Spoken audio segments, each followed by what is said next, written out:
মালিক, আমার তো অনেক পানি পিপাসা লেগেছে। কি বাজ পাখি, তোমার পানি পিপাসা লেগেছে? দাঁড়াও, কিছু একটা করতেছি।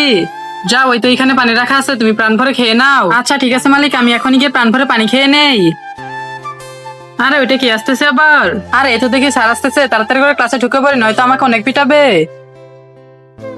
এই তো আমার পানি খাওয়া শেষ হয়ে গেছে, কিন্তু আমার মালিক কোথায় চলে গেল? তো বাচ্চারা, আজকে তো তোমাদের টেস্ট পরীক্ষা। এই মালিক, মালিক কোথায় তুমি? তোমায় আমি খুঁজতেছি। আরে বাহির থেকে কে আবার ডাকতেছে? পড়ার সময় তোমরা সবাই মজা করতে আসো, তাই না? আরে বাস পাখি তো আমায় খুঁজতে খুঁজতে স্কুলের উপরে চলে আসছে। যে করে হোক আমাকে একটু বাইরে যেতে হবে। স্যার, বাইরে তো আমার একটু জরুরি কাজ আছে, 5 মিনিটের ভিতরে আবার এসে পড়বো। কিরে মিন্টু, আজকে তো তোর টেস্ট পরীক্ষা, তাও তোর ইমার্জেন্সি কাজের জন্য বাইরে যাওয়া লাগবে। তার এখনই আসতেছি আমি। বাইরে যাবি তুই, তাই না? এই নে আরে মালিককে তো আমি অনেকক্ষণ ধরে খুঁজতেছি, এখনো তো পেলাম না। আরে এটা তো মালিকের কথা শোনা গেল। এই তো স্কুল ভেঙে এখন ভিতরে ঢুকে পড়ি। হ্যাঁ, এই তো আমি এখন স্কুলের দেওয়ালটা ভেঙে ফেলেছি। হ্যাঁ, আরে কি?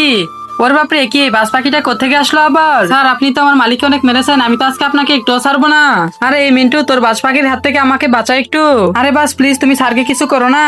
নেহি, ও তোমার গায়ে হাত দিল কেন? আমি তো শিক্ষা দিয়েই ছাড়বো। জানি না এই বৃদ্ধ বাবাটির জন্য কে একটা লাইক করবে। আমি জানি দুষ্ট ছেলে লাইক সাবস্ক্রাইব করে না, ভালো ছেলে লাইক এবং সাবস্ক্রাইব দুইটাই করে দেয়।